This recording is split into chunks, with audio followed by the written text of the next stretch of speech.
Good evening. This, in the next 45 minutes, will be make or break for some of Britain's most dramatic crimes. These are some of the people, and we'll be telling you what they've done. These are some of the scenes, and we'll show you their importance. Get out of the way! And these are some of Britain's most senior detectives, along with BBC researchers, and they're waiting for your call. Since January, there have been headlines about sex attacks on railway passengers. In just a few weeks, there was a spate of 7 assaults on women and children in the southeast of England. Looking back, it seems grim coincidence. There seem to be no links between the 7 incidents, and in fact there have been 5 separate arrests. Well, tonight, the hunt for the man responsible for the worst of the attacks. It made the biggest news, but it remains unsolved. That was the attempted murder of a Czech student in the toilet of a train travelling from Sussex to London. And it might not be coincidence that on the same day, in the same area, there was a rape. I was brought in on the Wednesday. She was obviously very ill and she couldn't speak to us. So we had to devise a method of communication by blinking. So I asked her to blink once for yes and twice for no. She had a nasogastric tube, she had a line into her neck, she had heart monitors, and her little face was so badly swollen. She was in this country studying English. She'd been here for 3 months, and she was working also as an au pair. On Sunday, the 25th of January, the student was going home after spending the Saturday night in Hastings. Now, 5 months later, detectives still need to trace anyone who saw her here that morning. So far, closed-circuit cameras are the only witnesses. Think back. Were you at Hastings Station sometime around lunchtime that Sunday at the end of January? This is the 11:13 to Charing Cross, stopping at Warriors Square, West St Leonard's, Crowhurst, Battle, Roberts Bridge, Etchingham, Stonegate, Whitehurst, Cran.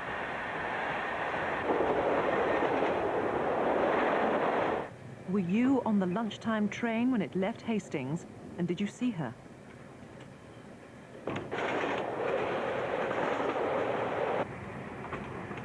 Hello? She saw a man standing right in front of her, and that's the last thing she remembers. All she did was go to the toilet on a train, and she was brutally attacked. Tremendous violence, tremendous force, and such ferocity, such viciousness, just defies belief. I'm just going to nip to the loo. Oh, okay. There were only 4 coaches, and you may recall that very soon out of Hastings, both lavatories at the back were occupied.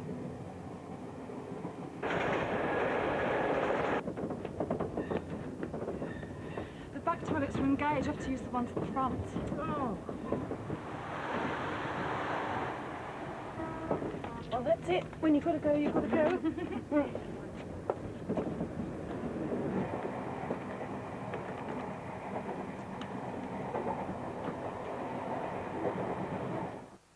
45 minutes after the journey started, the violence was over.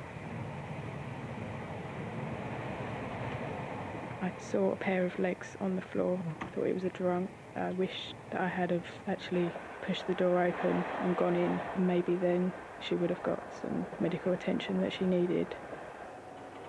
In fact, she went all the way to Charing Cross and part of the way back before she was discovered.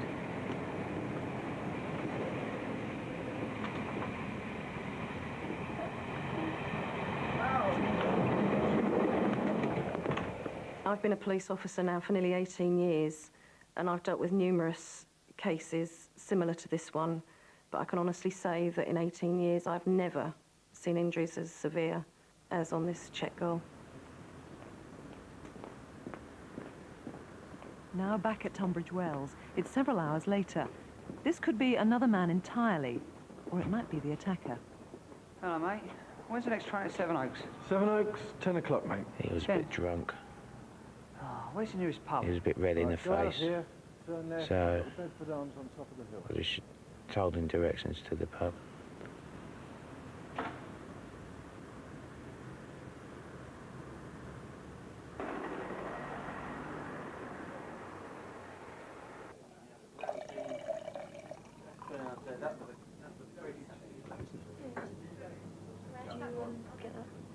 Hello. Hello. I'll get you a drink. No, I'm fine. I've got one here, thank you. The thing that seemed to be very noticeable about him was the fact that he was very tactile. Oh, why don't you wear it, mate? It's a nice coat. Keep you warm, wouldn't it? Eh? Quite warm enough, thanks. He had the sort of number 2 cut, so from clippers. Slightly balding, but not very much. I asked him where he'd come from, and he'd said Sevenoaks. So we'd established his name was George, and he'd come from Sevenoaks. And at some point he mentioned about either being in Hastings or coming back from Hastings or going to Hastings, and a wife and a daughter, and he wasn't allowed to see his daughter. Help yourself to a cigarette, why don't you? There was a couple of bits of spittle which remained in the corners of his mouth all the time when he was talking to us, and they didn't disappear. His accent was either South London or Southeast England. Bring my daughter up in Hastings. And whether the fact that his pupils were large, I'm not certain, but his eyes were very, very piercing.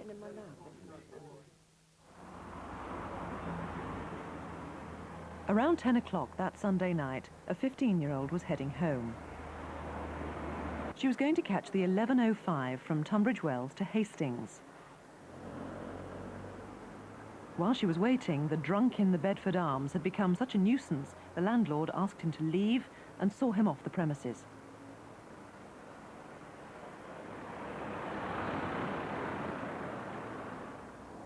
Hello, darling.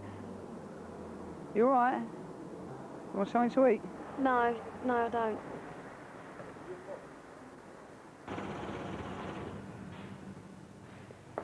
Excuse me, there was some bloke outside giving me some hassle.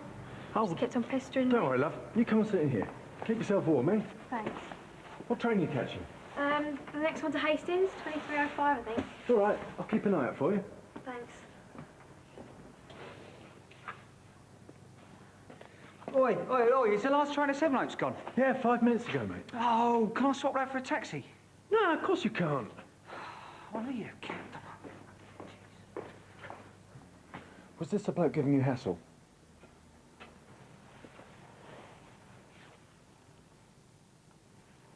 Yeah, that's him. When the train arrived, the man made no movement to get onto it. It was going in the opposite direction to Sevenoaks. But when the girl got on, he made a sudden dash to follow. And the station staff had to get the train to make an emergency stop.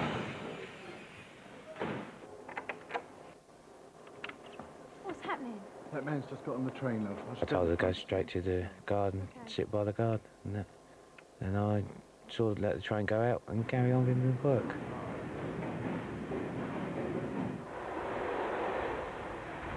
The girl did spend much of the journey with the train guard and got home to Hastings sometime around midnight. Were you at Hastings station then? A black man with dreadlocks was approached by the man from the train. Soon after, near the seafront, the 15-year-old was raped. This is an e-fit compiled by the victim, mid-30s with closely cropped receding hair. Is it the same man as the e-fit compiled quite separately by the Czech au pair? I wouldn't want to see anybody else go through the pain that family's been through. It was awful to watch that their little girl, albeit she was 19, she's still their little girl, and she was suffering and they could do nothing. And meanwhile, this man is at large and he could do it to somebody else's mother or sister or daughter. And that is the frightening thought. Karl Skipiet, 2 attacks. Do you believe that they were committed by one and the same man? Well, that's what we'd like to find out really tonight. The similarities between the descriptions is very close. And when you bear in mind also the fact that these incidents happened within a number of hours of each other and in the same area, the same location, Hastings, and within the railway environment is involved as well, that we are looking closely at the fact that they may be connected. Now, the Czech student was so badly injured that it's only recently that she's been able to give you any description. It is. It's nearly 5 months now since the attack, and she did suffer quite appalling injuries and has still suffers brain damage. But she did manage to give us a description of the attacker. And how did she describe him? She described him as white, 5'10", mid-30s, of medium build, but she describes him as being powerful. His hair was receding, but very closely cropped and brown in colour, and he was wearing a wine, washed-out coloured jacket. Now, given the violence of this attack, the extreme violence used, do you think it was a first offence, or do you think he's done this sort of thing before? No, we're convinced that that this man has committed crimes before this, and probably against women. And you believe that this attack happened quite early on in the train journey? We do, yes. We think the man got out of the train cubicle, the toilet cubicle rather, at between Robertsbridge and Tunbridge Wells, and he probably got off the train at that time as well. So all those stations in between are very significant in your inquiry, They then, certainly really? are. Now, moving on now to the girl who was attacked in Hastings, she believes that she was attacked by the same man who approached her at Tunbridge Wells. What's the significance? What information do you have on this man? Well, if that is the same person at Tunbridge Wells and at Hastings, and there is some doubt as to whether it is the same person, he did give away a lot of clues as to his identity whilst at Tunbridge Wells. He gave his name as George. He said he had a wife and child in Hastings. He said he lived and worked in the Sevenoaks area, and he had in fact been to Hastings that day. If he's to be believed, he's left a lot of clues. And briefly, what was his description? His description was he was white, 5'8" tall, mid-30s, with receding hair which was closely cropped and brown. What are you hoping for tonight? We really want to find out whether these two incidents are linked or not. And certainly in the case of the Czech girl who was attacked, the actual savagery and brutality which this man showed towards her, we think that there must be someone out there who knows this person, whether it's a loved one or whatever. Well, if you have a hunch, if you're a wife, girlfriend, relative, you have a hunch, you know that this man lives in the southeast of England, he's very familiar with the trains, and he perhaps has a history of violence, there can be no decent reason on earth to protect this man. So please, if you've any clue, any information, do ring. 0500 600 600 is the free call here to the studio, where detectives and BBC researchers are obviously anxiously waiting for anything you can tell us. Or call the British Transport Police on 0171 387 0354. That's 0171 387 0354. In fact, we had a hugely successful month since the last Crimewatch. 14 arrests on 11 inquiries, most with help from Crimewatch viewers, at least 7 of them as a direct result, and more arrests, perhaps several more, are imminent. For example, on the appalling rapes in Streatham in South London. Women were attacked in their flats and raped. But we had security video of a man using one of the women's stolen credit cards. Helped by 200 calls, Detective Chief Inspector Sue Hill has what she calls a breakthrough. And Crimewatch viewers gave key information on the thieves who rented homes and then ransacked them. One man's been arrested. But despite a lot of calls, no arrests so far on the lone robber who shot and nearly killed a security guard in Bradford. Come quick! There's a robbery going on out there. This man must be caught. If you recognise him or you can help in any way, 0500 600 600 here to the studio, or call Crime Stoppers anonymously on 0800 555 111. Watch out in Britain or in Italy for this man, Giovanni Tumino. You may have seen him when he worked at Kentucky Fried Chicken in Kilburn, North London, but he suddenly disappeared. About the same time, a Spanish girl he knew was savagely attacked. She was battered, chased out of her flat and through the streets, stabbed, strangled and left for dead. Giovanni Tumino sometimes calls himself Luca. He's 25, slim, athletic, fairly short at 5'6", with brown eyes, a prominent nose and jet black hair. Remember his face. If you've seen him, call us right away on 0500 600 600 or call the local police direct on 0171 232 6133. That's 0171 232 6133. Look out too for this man. He's been charged with sexual assaults against children and was sent to a bail hostel awaiting trial. But he vanished shortly before he was due to appear at Newcastle Crown Court. He's Eric Stobbart, balding, around 40, 5'10", but heavy set. He has a Tyneside accent, smokes and drinks, and often has earrings in his left ear. But more distinctive are his tattoos. He has almost 30 of them, several on his hands and fingers. On his right arm it says Eric OK, and on his left Eric United. So if you see him, you'll know it's Eric Stobbart. 0500 600 600, or you can call the incident room direct on 01661 861 847. That's 01661 861 847. Now, a truly sickening crime, the sort of offence that no one, even habitual criminals, are going to tolerate. A pregnant woman who'd taken a lift in a car was raped, hit with a hammer, suffocated and abandoned semi-conscious here at Bruce Castle Park in Tottenham, North London. There were 2 men involved in the attack. One, the driver, beat and raped her. His passenger simply watched. They'd picked her up on the Seven Sisters Road in a small, light-coloured 4-door saloon or hatchback. Well, this is the passenger at a petrol station opposite St Anne's Police Station in Tottenham. It's a Saturday night, shortly before midnight, 2 months ago, the 11th of April. For what it's worth, this man called himself Ali, and the victim thought he might be Turkish. He's short, he's about 5'5", and he seems to be in his late 30s. The driver was younger and slightly taller, in his 20s, between 5'6" and 5'8", and he spoke good English with a slight accent. He also had a tattoo, possibly of a bird, between his thumb and his index finger on his left hand. Now, the victim's injuries were terrible, but thankfully her baby has survived. If you have any suspicions about who her assailants were, don't hesitate to ring 0500 600 600 or call the incident room on 0181 345 0737. That's 0181 345 0737.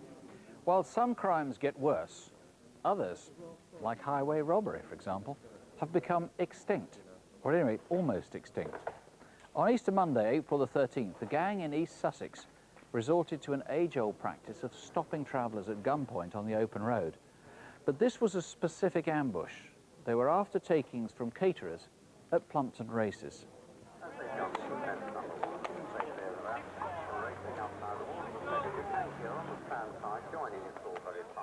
It was very, very busy because it was Easter Monday and the whole racecourse was packed. Everybody was having a good time. They had nice food and plenty to drink. In fact, they had quite a lot to drink. And all I wanted to do was get home, put my feet up and watch the second part of Coming Home.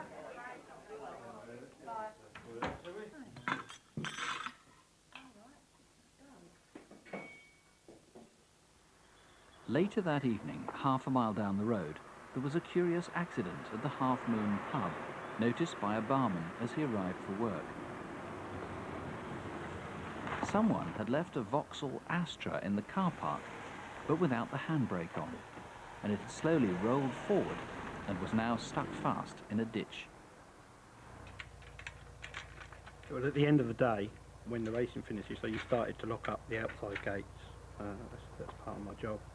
And thought I'd just lock the top gate because it's a little bit out of my way, and I thought I'd get that done while I could. And as I drove up, right in the entrance, there was a white car. I was annoyed because I couldn't lock up, and it meant that I had to come back later on. No, but I'm right. I know I'm right. It's better today.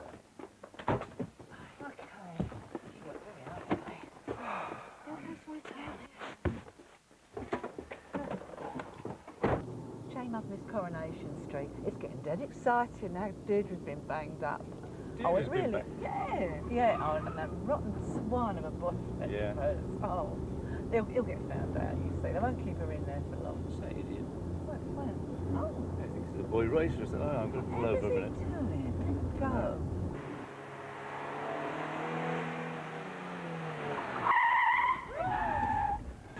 Get out of the car! Get out of the car! Get out of the car! I'm getting out! Lie in the ditch! Where's the box? What? Where's the money? In the boot! Stay in the car! If you value your life, get down there, get on the floor and stay still. Do not move. I felt at that time that probably this was my last birthday I'd ever see. Stay in the car! The bloke was so angry that I think if we hadn't done exactly as we were told, he wouldn't have hesitated to use the gun.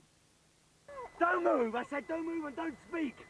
Quiet! I was actually frozen to the spot in the car. We were told to lay down. All I could see through the centre then was the car and the number plate, so it seemed the easiest thing to do was just to memorise it. Lie down! I don't want to see your face! Stay in the car! I thought there was a crash, and then I saw he had a gun. It was like surreal. Go, go!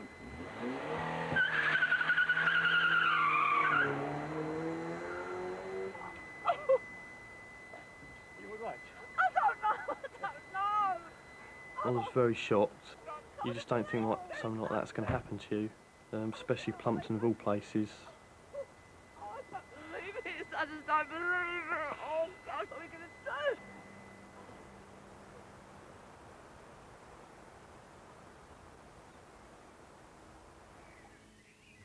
A car came into the car park, turned its lights off, which is a bit strange because nobody does that usually.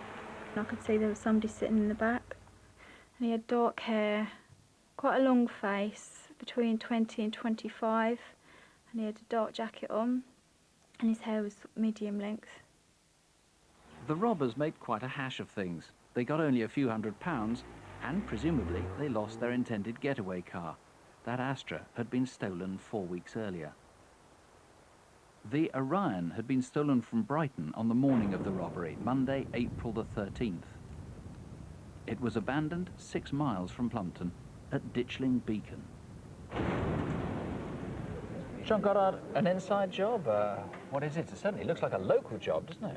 Yes, indeed. These robbers were very well prepared. They knew an awful lot about the course itself and also where the money would be and the people involved and the car that they were going to use. So if they didn't come from the area, I mean, this is quite close to Brighton, isn't it, Plumpton? That's correct. If they either came from the area or certainly would have been seen in the area quite a bit, wrecking it and planning it. Certainly we feel they spent some time in the area or they knew it very well. Now, the guy who got a description of, and gave that description during the reconstruction, he's one who would plainly have been seen then. People around Plumpton, Brighton, that area, should look out for this guy. That's right. The description we've given and the photo fit that we've issued, he's obviously perhaps a local or has been in that area several times and may have been seen by members of the public. He's the person we're after. You brought some clues. These keys, which are apparently very similar to a whole bunch of keys or bunches of keys that were taken, what's the importance of these and how can people help? Well, during the robbery itself, several keys were taken for the racecourse, and they have distinctive labels, such as the ones there, but they will have written on them the names of the racecourses and what door. So you don't just want keys that people have found. If these fobs don't have the name of racecourses, are you not interested? That's correct, no, indeed. Now, the cars that were taken, one, of course, the Astra, was the one that they parked rather badly. That was stolen 4 weeks before. That's right, it was stolen 3 to 4 weeks in Brighton. Do you know where it was kept? No, we don't, and that's what we'll be appealing for tonight. And of course, somebody might have seen it being put at the Half Moon pub when it was left there. That's on right. the day of the robbery. We'd like to know from anyone that might have seen it being dropped off or might have seen it parked nearby. And the Orion itself, the white Orion, that was stolen on the day of the robbery, as we said. What might people have seen of that? Again, the interesting point in relation to the Orion is that the car seats, the child seats in the back, were thrown out of that vehicle at some point during the evening onto the grass verge. We'd like to know from anyone that might have seen that. Well, pretty memorable if you did see it. And of course it was Easter Monday, which is a pretty memorable date. Monday the 13th of April. Very serious crime. This firearm was used. Help if you can. Here are the numbers. 0500 600. That's a free call straight here to the studio. And the incident room is on 01323 412 299. Eastbourne number 412 299. If you run a hotel, you might be keen to see this young lady, though preferably not as a guest. She books in on someone else's credit card details and then leaves without paying the bill. She left behind this photo taken at one place she stayed, and this seems to be her boyfriend. They may well be Lithuanian. They both had a foreign accent and they made phone calls to Lithuania from their room.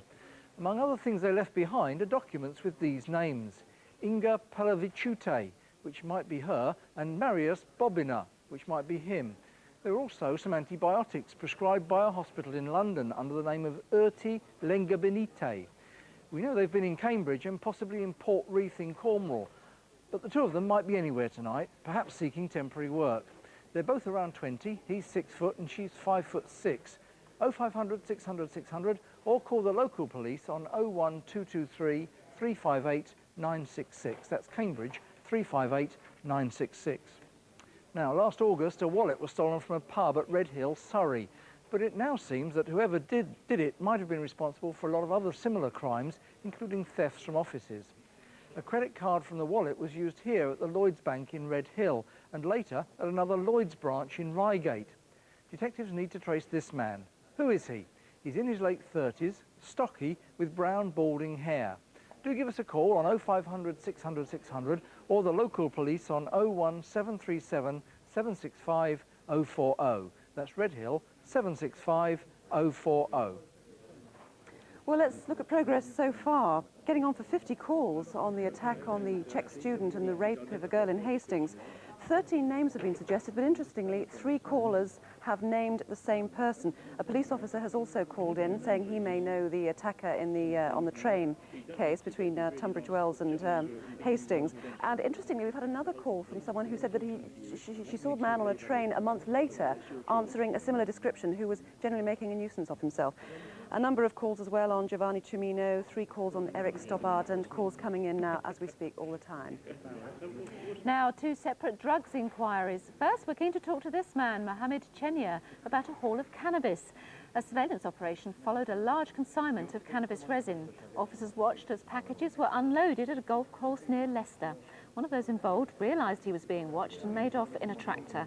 Mohammed Chenya is 37, 5'8", medium build, and known to visit the Bradford and Gloucester areas. 0500 600 600, or you can phone the police direct on 01788 568 083. That's Rugby, 568 083. Now to Warwickshire and another drugs inquiry, this time mainly into the supply of amphetamines. This is Michael William Fenlon, and detectives want to talk to him about a haul of drugs they seized and impounded. Mr. Fenlon sometimes calls himself Michael Fenton. He's 45, 5'6", slightly built, and may have connections in Nuneaton, Bedworth and Basildon. But if you've seen him anywhere, do let us know, 0500 600 600 or 01788 568 292. That's Rugby, 568 292. You know, one of the great lies about crime goes back to the myth of Robin Hood, that it benefits the poor and takes from the rich. Well, that's utter nonsense, of course, because the rich are usually insulated and they tend to be hit least of all. It's generally ordinary working people that suffer the most, and our next reconstruction is of something that happened 6 weeks ago today. It took place in Surrey, just off the M25, at Godstone near Redhill. We've disguised several details of what happened to avoid any chance of copycat offences.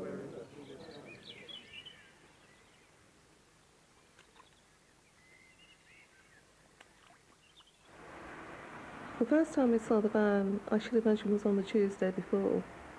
And then on the Saturday, I did notice 2 guys standing by the van. I didn't like the look of them. They just didn't look right. A week after the blue van appeared, Tuesday the 28th of April. It was mid-afternoon. My partner was expected home, and parking is always at a premium. And I became aware of this white van making an enormous amount of noise. I began to think whether my car was in jeopardy being parked immediately behind it.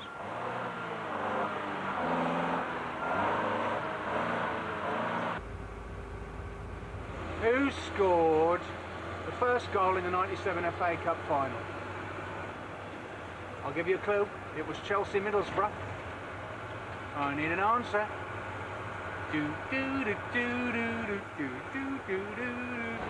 Roberto Di Matteo. Ah, correct.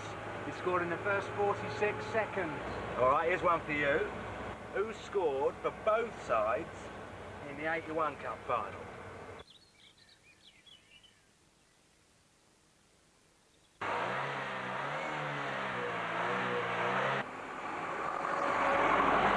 Tommy Hutchinson, Man City. Oh, yes, and he's right again. Hey, Bruce, get up, bloke. He looked shifty. He looked out of place because it was a lovely warm summer's day. Why did he have his hood up? He was 5'9", medium build. He had a pug face, looked like Charlie Drake, the old comedy actor. Bit younger. Godstone Village is a bit well-to-do. He just didn't look right. Get out of the way!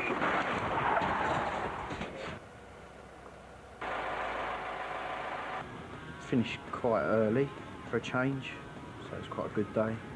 Got to Godstone, hit traffic, and was completely sandwiched in by the 2 vans.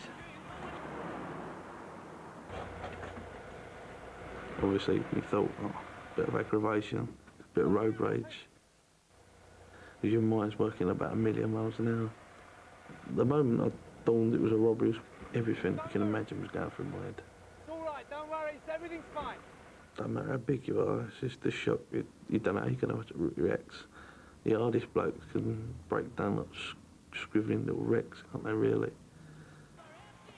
As soon as they started bringing them bags around, it was obvious it was robbery going on. Guns N' Roses playing. Obviously weren't going to lean down and turn it down, just in case they thought I was picking something up or phoning the police. Faster, come on! It's all right.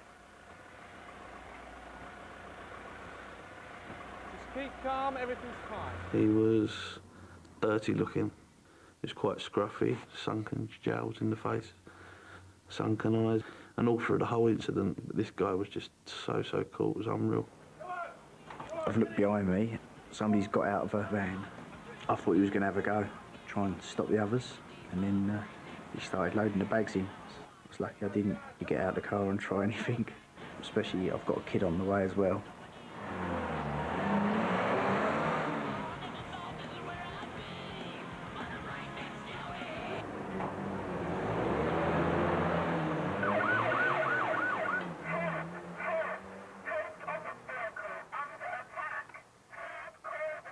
And I was just shaking, but I was shivering. I was like, just wanted to sit down. And I was there off jollying it up somewhere in the world, didn't they? Well, like, my partner's sitting there stressed out of his mind, worrying what could have happened.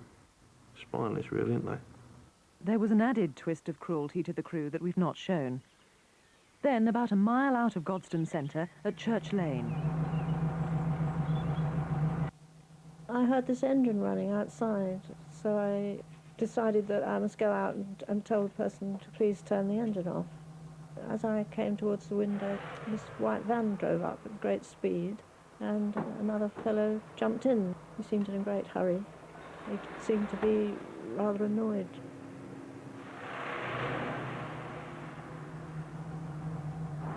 Then, a little further on and heading north towards London, a local man on Flower Lane. You know, you see the same vehicle, you recognise the faces over the years.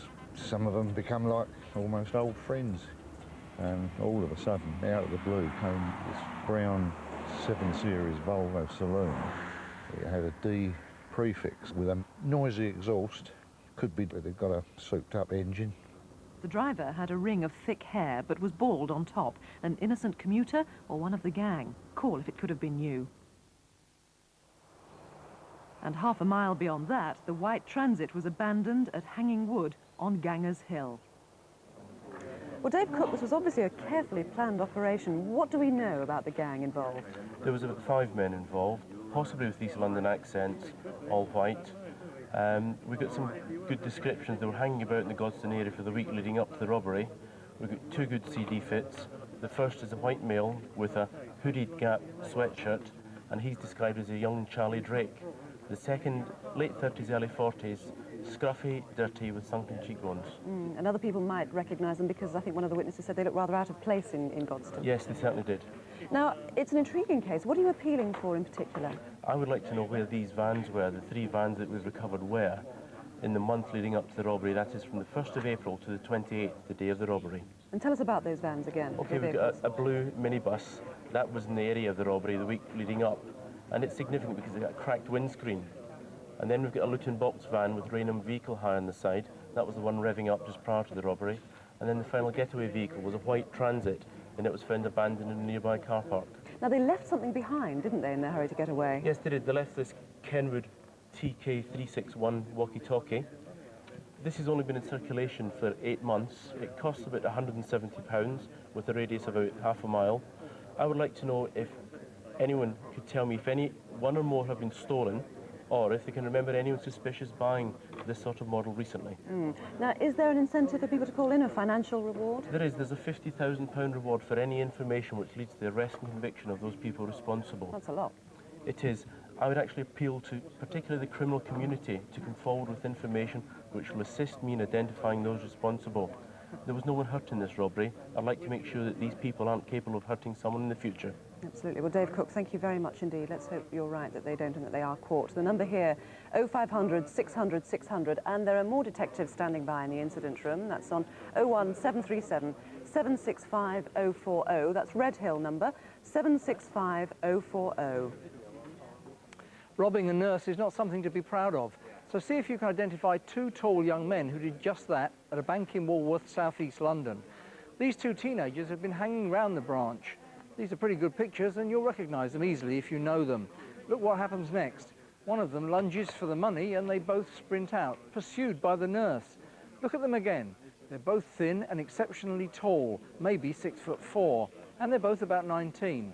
0500 600 600, or call the incident room on 0171 232 6132. That's 0171 232 6132. Another man we're anxious to talk to is Paul Terence Harkin. Over a year ago, a fish merchant was attacked on his delivery round. He was bundled into the back of a van and, with a knife at his throat, told to hand over money. In fact, the cash was kept in a safe on board, and the driver didn't know the combination. He was then driven 50 miles to a flat in Walton Road, Liverpool, and held overnight while the safe was broken into. Paul Terence Harkin is 21 and 5'7". Where is he tonight? If you've seen him, you'll do everyone a good turn by calling 0500 600 600, or you can call the incident room direct on 01253 876611. That's Fleetwood 876611. We've had so many calls on the rape of the Czech student on the train, the attack on her, the attack on the student in Hastings as well. Probably something like 180, 185 calls altogether, including the incident room. To give you some idea, this one's a name of this. Someone says it's she thinks it's her husband. Someone else, another woman, naming a man. This is a name that's come up 5 times now. We have to be very cautious about that. The fact it's come up 5 times doesn't necessarily mean it's the right man, but certainly a lot of people are putting the finger on that person. Here again, somebody thinks it's their ex-boyfriend, and a lot more, as you can see, that we've still got to get through here. So this inquiry looks very, very promising indeed. Let me tell you now, though, about a burglary that ended in violence. It's an odd crime, this, and for several reasons, not least, of course, because burglars usually try to run away. They very rarely confront householders. But this man got more than he bargained for. He was found one afternoon rifling through property of a house in Peckham in South London. The 12-year-old alerted his mum, but the intruder started kicking and punching her. The noise alerted someone else in the house, who grabbed a pogo stick and beat the burglar on the head. The man ran out, got into a taxi and went to hospital. And here he is, leaving after treatment. Do you recognise him? Now, we've got another picture that's even more graphic, and this one is from a travel card that the burglar left behind. 0500 600 600, or call the police direct at the inquiry on 0171 232 7101. That's 0171 232 7101. Still in London, this man's not a nice companion to have. He drew a knife on someone he'd befriended in the West End and stole almost 2 weeks' wages from him. He'd agreed to meet at the victim's workplace in an electrical store in Oxford Street, and here he is. Now, we often complain about the poor quality CCTV, but this, of course, is unmistakable. So if you know this man, do everyone a favour and tell us who he is. 0500 600 600, or call the incident room direct on 0171 321 9321. That's 0171 321 9321. And now, a treasure hunt. We have the treasure. You can have a hunt to see if anything here belongs to you or anyone you know. Here's Eric Knowles. You know, it never ceases to amaze me, the things that people nick. I mean, could you imagine coming home to find that somebody's pinched your carved wood fireplace, even though it's guarded by a knight in armour? And on top of that, a couple of brackets carved in castles with spelter figures on duty. Now, they could be French or they could be German, but there's no doubting that these pair of figural groups here are German. Look at the quality of the decoration and the modelling and the painting. They said to me, I was made in Meissen in around about 1880. I made in good old Staffordshire in 1835, a tureen covered with its original ladle and printed with a view of luck now. Behind me, a plate that you may be forgiven was saying was Chinese, and it's about 1680. In actual fact, it's Japanese. It's a copy, but it is still 1680. And underneath that, what about that for a mirror-back sideboard? I've got to tell you, this is rather heavy. In fact, the police are looking for a couple of burglars, and they're suffering from a certain medical condition. But it's covered with carving. Look at the strapwork and satires and lions. No shortage of lions. No shortage of lions also on this long case clock. Could be Victorian, it could be Edwardian, but the movement is fitted with a Whittington and a Westminster chime. Now, I can't think of anything worse than somebody pinching your prize stuffed fish. I mean, it's been through the wars as this, but it's been around since 1906. It was actually mounted by somebody in Dublin. Now, this alabaster carver is a reduction of the real thing, and it gets my vote for being the most, well, it's the most depressing piece of sculpture I think I've ever seen. It's called the Dying Gaul, and yes, you can take it or leave it. I'm going to leave that, but let's leave you on a happy note. Let's bring a gleam to your eye. Let me show you a Louis Wain watercolour. He's there, he's in full swing. You're face to face with a cat golfer, and I can assure you, it's a damn sight better than being face to face with a cat burglar. If there's anything you recognise there, call 0115 844 6908. A Nottingham number 844 6908, or of course you can call direct here to our studio 0500 600 600. Our lines are open until midnight, and you'll see other numbers in a moment. They're also listed on CFAX on page 621. And if you've any information on any crime, try Crime Stoppers. You can call anonymously if you prefer on 0800 555 111. And you can email us at crimewatchuk at the BBC, that's cwuk@bbc.co.uk. If you've been the victim of a crime and would like to talk to someone to support, then ring Victim Support Line on 0845 30 30 900. Lines are open from 9 in the morning until 9 in the evening weekdays and 9 a.m. to 7 p.m. at weekends. Calls are charged at local rates. Other helplines are listed on our CFAX page 621.